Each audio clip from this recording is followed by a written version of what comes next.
ஒரு குரங்கு கெட்டதை பார்க்காது என்கிறது, மற்றொன்று கெட்டதை கேட்காது என்கிறது, மற்றொன்று தேவையற்றதை நுகராது என்கிறது.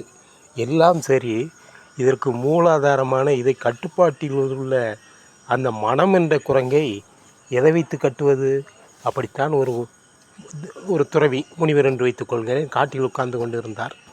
அந்த வழியே ஒரு நாடக இதுக்கு ஆடல் ஆடுகின்ற பெண் அந்த வழியாக செல்வார்கள். அழகான சலங்கை, தலையிலே மல்லிகைப்பூ மனம் நுகர, அழகான உருவம். அழகுன்னா அப்படி ஒரு அழகு. அவர் போகும்போது இவர் தன்னை அறியாமலேயே அந்த பெண்ணை பார்த்து விடுவார். என்னடா பண்ணுவது என்று, சரி பார்ப்பது தவறு என்று ஒரு முறை அவர் கண்ணை கட்டிவிட்டு நம்ம உட்கார்ந்து கொள்வோமே என்று அவர் இரு கண்களையும் கருப்பு துணியால் கட்டிவிட்டு உட்கார்ந்து கொண்டிருந்தார். அந்த பெண் வழியே மறுநாள் போகும்பொழுது அந்த அழகான மல்லிகைப்பூ வாசனை அவர் மூக்கை துளைக்கிறது. ஆகா என்று அந்த பெண்ணை பற்றி நினைக்கிறார். திளைத்து விட்டோம் என்று சொல்லி மறுநாள் கண்ணை கட்டிவிட்டு மூக்கையும் வேறு ஒரு துணியால் கட்டி அடைத்து விடுகிறார். இன்று கண்ணும் தெரியவில்லை, மூக்கும் தெரியவில்லை.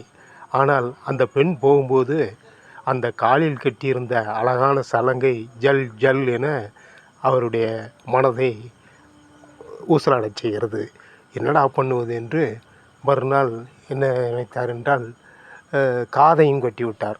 ஸோ காது, கண், மூக்கு மூன்றையும் கட்டிவிட்டால் இனிமேல் எந்த இதுவும் நம்ம அந்த பெண்ணை பற்றி நினைக்கிறதுக்கு வாய்ப்பே இருக்காது என்று சொல்லிக்கொண்டு மறுநாள் தியானத்தில் அமரும்போது நேரம் ஆகிக்கொண்டு இருக்கிறது. பொதுவாக அந்த பொண் ஒரு 8 மணிக்கு ஆவார்.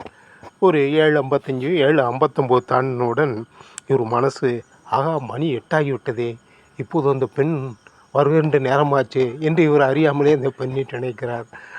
மக்களே, நண்பர்களே, நீங்கள் கண்ணை கட்டுங்கள், காதை அடையுங்கள், வாயை பொத்துங்கள்.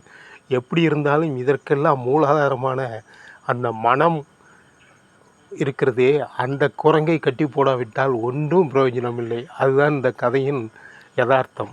ஆக மனம் என்ற அந்த குரங்கை அடக்குவதற்குத்தான் தியானம், வழிபாடு, கடவுள் என்று நாம் கடவுளை பற்றி நினைக்கிறோம்.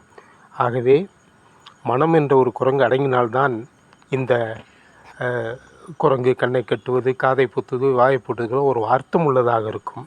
ஆகவே நாம் எப்போதும் இறைவனை மனதில் நினைத்து கொண்டே இருந்தால் ஆட்டோமேட்டிக்காக, அதாவது கண் மற்றதை நோக்காது, மூக்கு தேவையற்றதை நுகராது, வாய் தேவையற்றதை பேசாது, காது தேவையற்றதை கேட்காது. ஸோ இறைவனை நினைத்து மனதிலே நினைத்து கொண்டிருந்தால் மட்டும் போதும், ஒன்றையும் கெட்ட வேண்டாம். நன்றி, வணக்கம்.